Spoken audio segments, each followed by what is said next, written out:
Bismillahirrahmanirrahim. Assalatu wassalamu ala asyrafil mursalin wa ala alihi wa ashabi ajma'in wa ba'd. Assalamualaikum warahmatullahi wabarakatuh. Mga kapatid sa Islam, inshallah magbibigay naman po tayo ng Islamikong pagpapayo patungkol ito ng kahalagahan ng Islam sa buhay natin. At alam naman natin mga kapatid sa Islam, ang Islam ay puno po yan ng mga kasaysayan ng mga nauna. Kasi nga, ang mga nauna, sila po ang unang sumunod at sumuko sa batas ni Allah subhanahu wa ta'ala. Kaya napakaganda mga kapatid sa Islam na alamin natin ang mga buhay ng mga nauna. Lalo na merong isang badu. Badu, ibig sabihin ng badu ay mula po yan sa mga disyerto. At mga badu ng mga Arabo ay hindi sila natuto ng mga magagandang asal.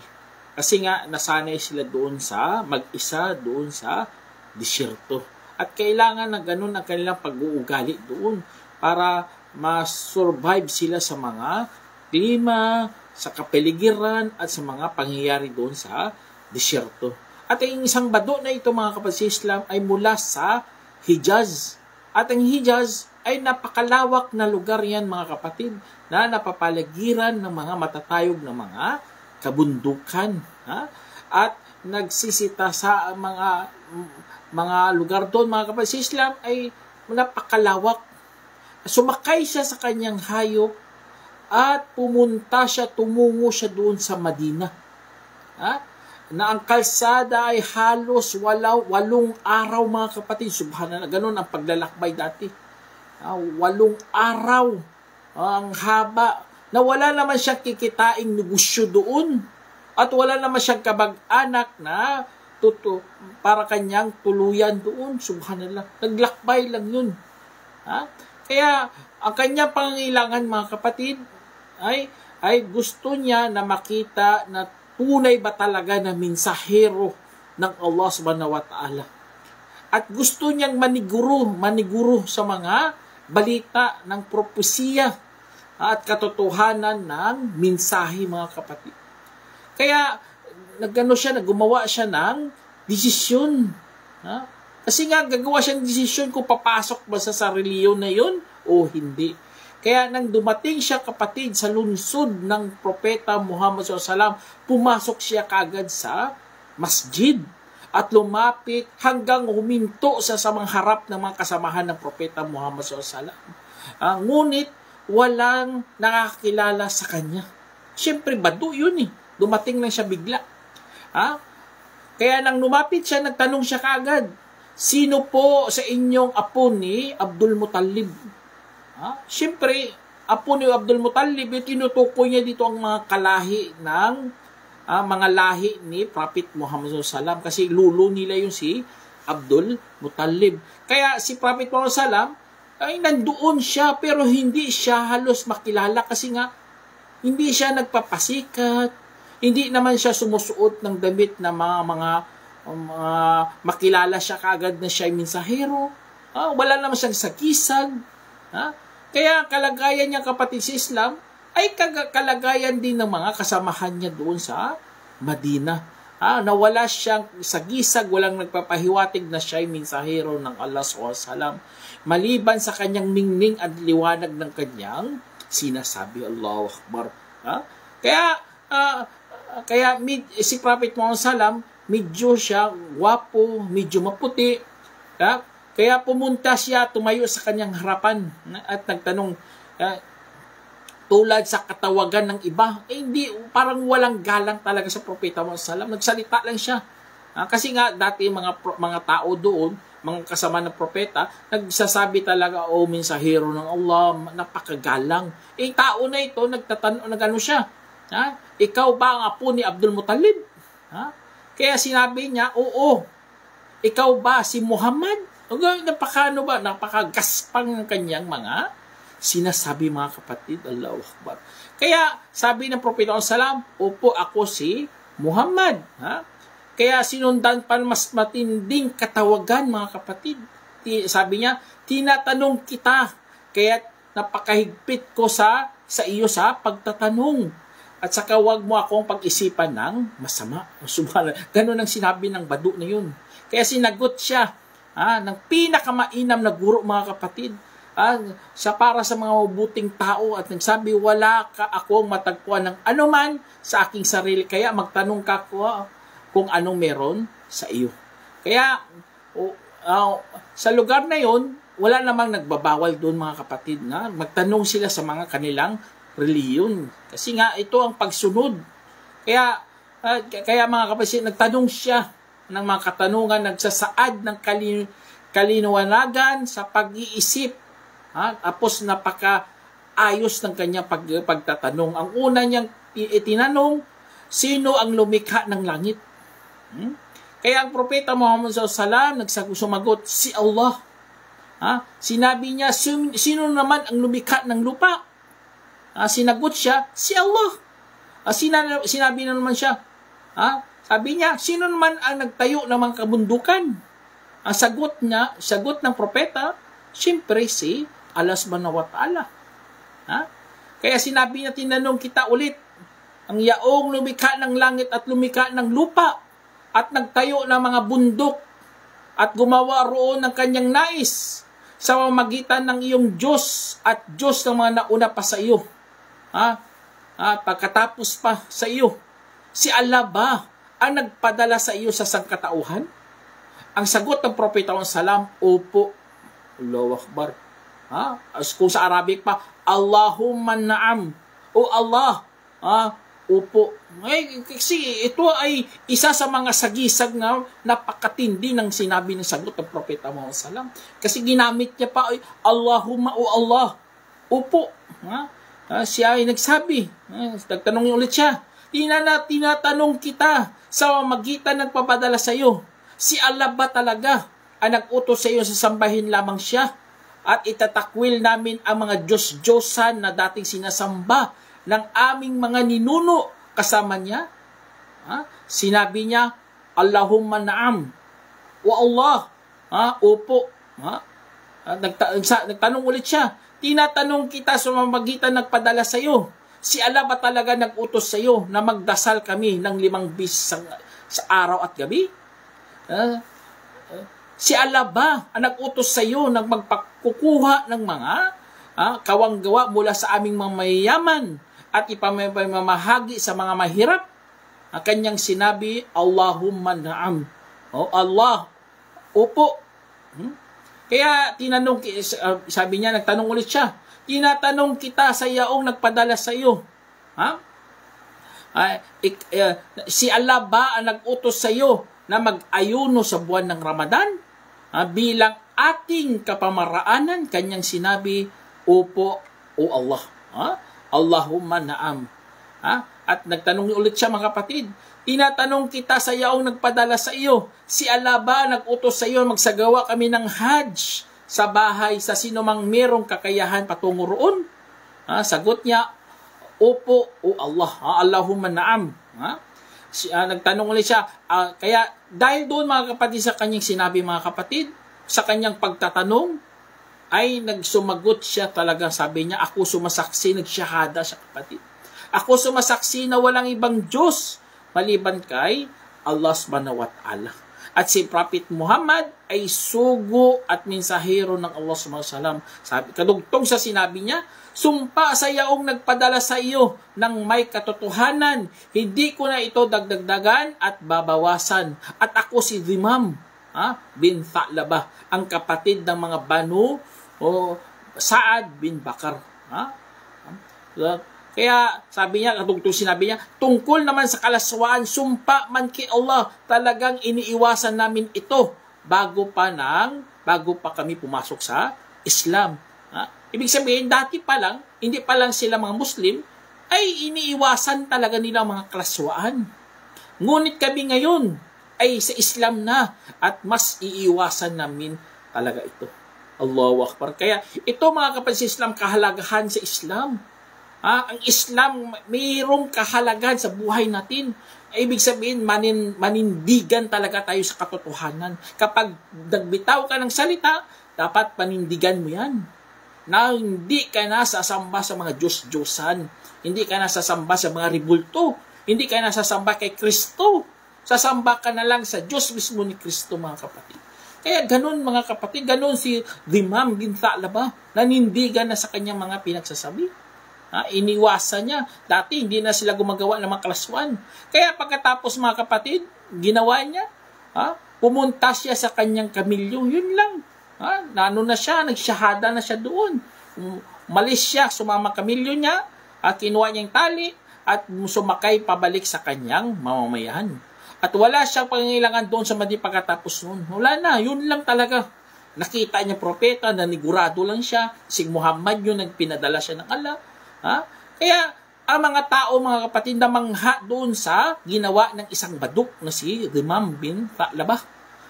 Hanggang sinabi ni Omar radhiyallahu anhu, wala pa akong nakita sa sinuman na mas mabuti sa pagtatanong kaysa kay Dhimam. Allahu Akbar, katotohanan ang lalaking ito ay talagang nakarinig ng batas ng Islam at nakumbinsi siya sa mga ito.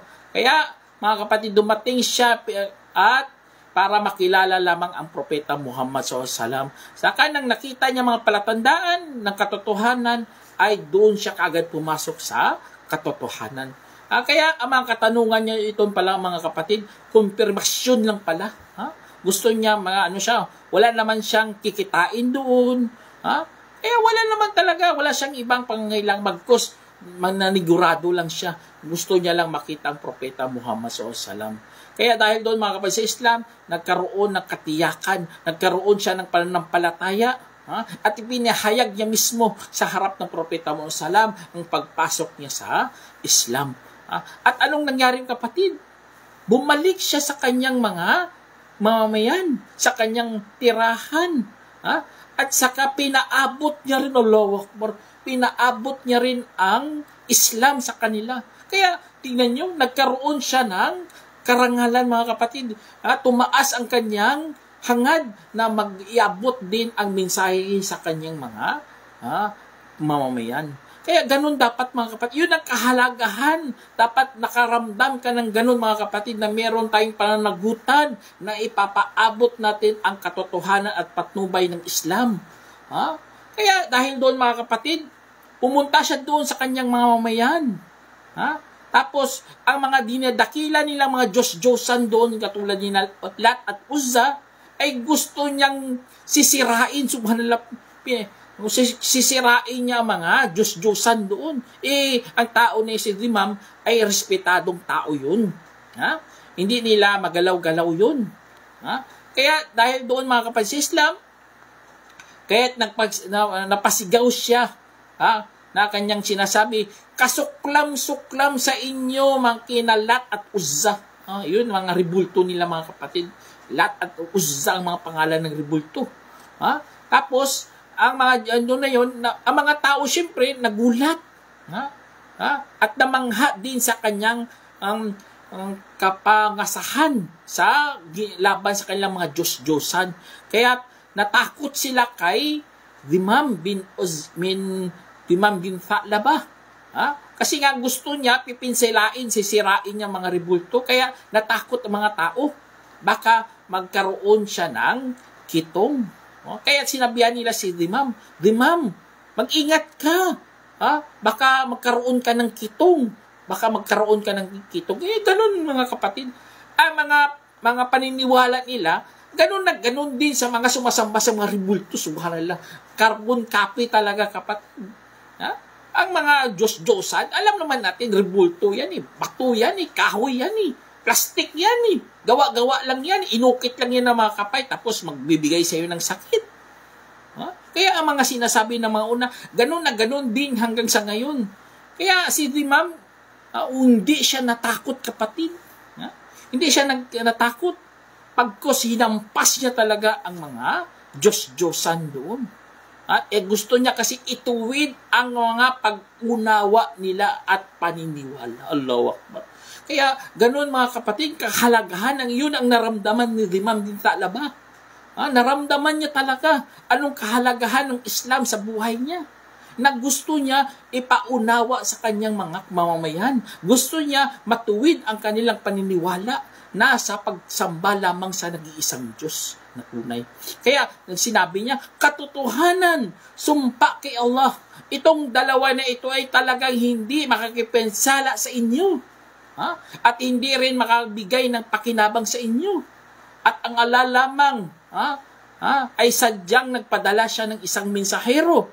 Nagpababa rin siya ng isang aklat upang iligtas tayo sa kalagayan na ito. Allahu Akbar. Kaya ang buhay sa dilim ng mga paganismo na yan, mga kapatid, dilim na hindi ka minsan makakalabas dyan. Nasasara ang iyong mga mata, hindi ka makakita sa matuwid na landas dahil sa pagsasamba mo sa mga ribulto. Kaya ganun ang nangyari kay Tha'laba, kay Dhimam bin Tha'laba. Kaya sabi niya, ako sumasaksi na walang ibang Diyos maliban kay Allah at si Prophet Muhammad SAW ay isang mensahero ng Allah. Kaya ginawa niya, pinagsisira niya ang mga ribulto. Lawak para ng kanyang katribo. Dahil doon mga kapatid, dahil doon sa ginawa niya, marami siyang nakumbinsi sa mga kanyang mamayan. At nakipag-usap pa siya sa mga mga kasamahan niya, sa mga kaibigan niya, sa mga pamilya niya, hanggang nag-Muslim ang karamihan sa kanila. Kaya, ganun mga kapatid, ganun ang kahalagahan na nadama ni Dhimam bin Tha'laba sa buhay niya, na pinakalat niya talagang Islam. Dahil doon mga kapatid, ang balita na yun ay umabot sa mga kasamahan ng propeta, lalo na si Ibn Abbas radiyallahu anhu. Sabi niya, wala pa kaming narinig mula sa isang dayuhan na mas mahusay kaysa kay Dhimam bin Tha'laba. Kasi grabe talagang kwento niya. Ang ganitong eksena mga kapatid, ay sinasagot talagang napakaraming katanungan niya. Nagtanong siya ng mga 5 pillars of Islam lang nga tinanong niya . At dahil doon pinaghawakan niya talaga. Una-una talagang doon, sambahin nag-iisang Allah. Kaya naunawaan niya ang mga ribulto, hindi pala dapat talaga sasambahin. Ang Diyos walang anak, wala siyang katambal. Yung ganun lang mga kapatid. Kahit ganun lang natutunan mo, napakalaki na yun. Mahalaga na yun. Sa Islam, may matutunan kang mahalaga at gagamitin yan. Kaya si Dhimam bin Tha'laba radiyallahu anhu, marami pa siyang nakumbinsi sa mga kasamahan niya at marami rin ng Muslim. Nagkaroon pa sila ng liwanag, nagkaroon pa sila ng linaw ng kanilang religion nila. At alam naman natin mga kapatid, kapag ikaw ay nasa maling religion, wala talagang liwanag dyan. Maghalo-halo ang mga kalabuan, kalituhan, kaligawan. Walang simple dyan, komplikado lahat yan mga kapatid. Pero dahil doon, nagkaroon sila ng Islam, naramdaman nilang kahalagan ng Islam, nagbago talaga ang buhay nila at marami pang naligtas mga kapatid. Kaya tama talagang sinabi ng Allah mga kapatid, na yuridullahu bikumul yusr wala yuridu bikumul usr. Sinabi ng Allah, ninais na pag-aanin ni Allah para sa inyo at hindi siya nagnanais para pagpapahirapan para pahirapan lamang kayo. Kaya dyan sa sinabi ng Allah mga kapatid, napakalinaw talaga ng pagkasabi niya. Dahil sa pagpasok niya mga kapatid sa Islam, hindi yan nanganguluguhan ng isang lindol sa buhay mo. Hindi yan lindol na maraming pagsubok, maraming mga kaguluhan sa buhay mo, mga kalituhan, masisira ugnayan yung magpamilya, masisira ang buhay mo. Hindi. Inipon mo lang ang pira-pirasong mong buhay, kapatid, at pinag-isa mo lang sa isang layunin na pagsamba sa nag-iisang Allah subhanahu wa ta'ala. Nagkaroon ka ng katwiran sa iyong landas at sa iyong direksyon patungo sa paraiso ng Allah subhanahu wa ta'ala. Kaya ganun mga kapatid, sa pagsamba sa nag-iisang Diyos, nagkaroon ka talaga ng linaw sa buhay mo. Yun ang kahalagahan ng Islam sa buhay natin. Kaya kapag naramdaman mo yan na lumalapit ka na kay Allah, Allahu Akbar mga kapatid, napakagandang balita po yan.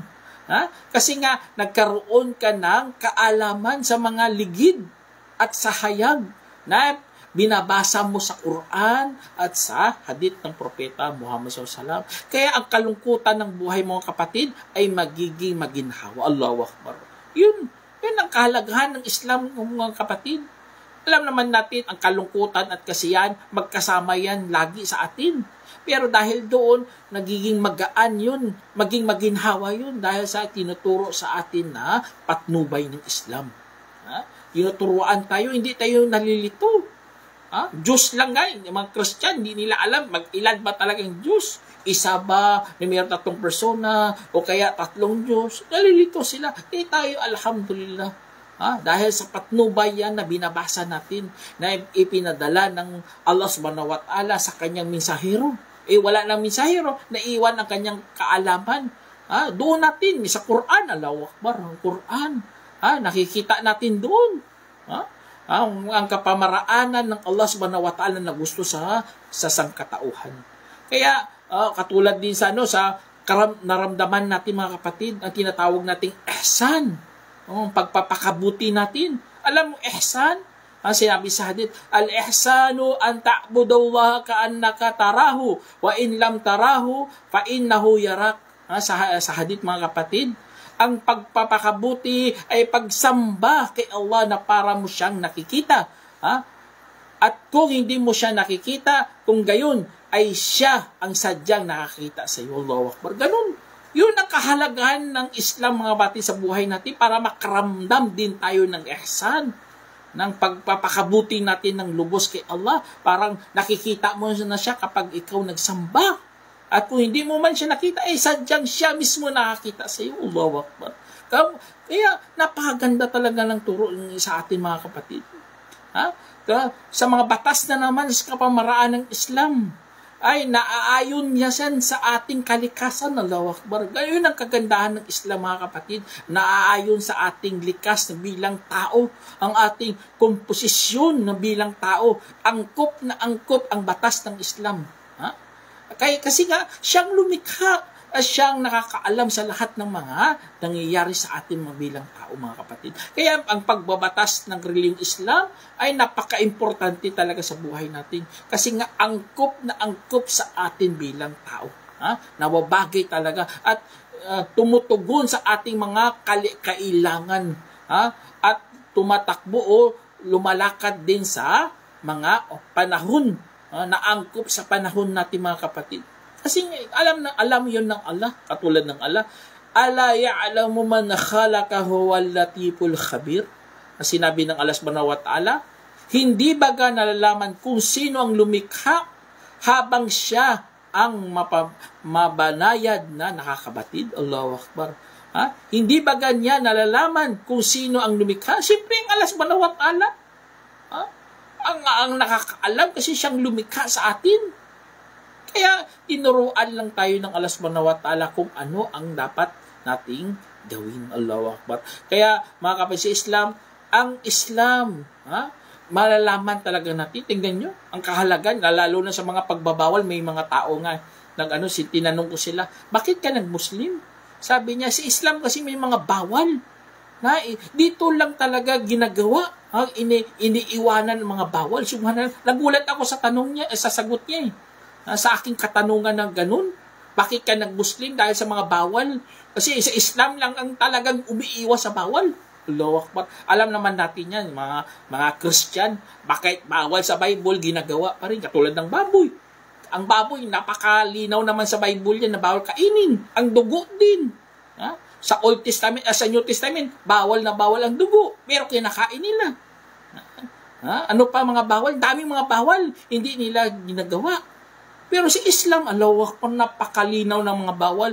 At dahil doon, nag-Muslim ang isang sister dahil sa mga nakikita niya sa mga kamusliman na umiiwas talaga sa mga bawal ng Allah subhanahu wa ta'ala. Tulad na lang ng pangalunya, auzubillah. Sila sa Christian, hindi naman yan sa kanila. Normal lang yan sa kanila. Kaya sa Islam, hindi ganun mga kapatid. Napakahigpit natin dyan. Pagkus, may parusa pa nga yan.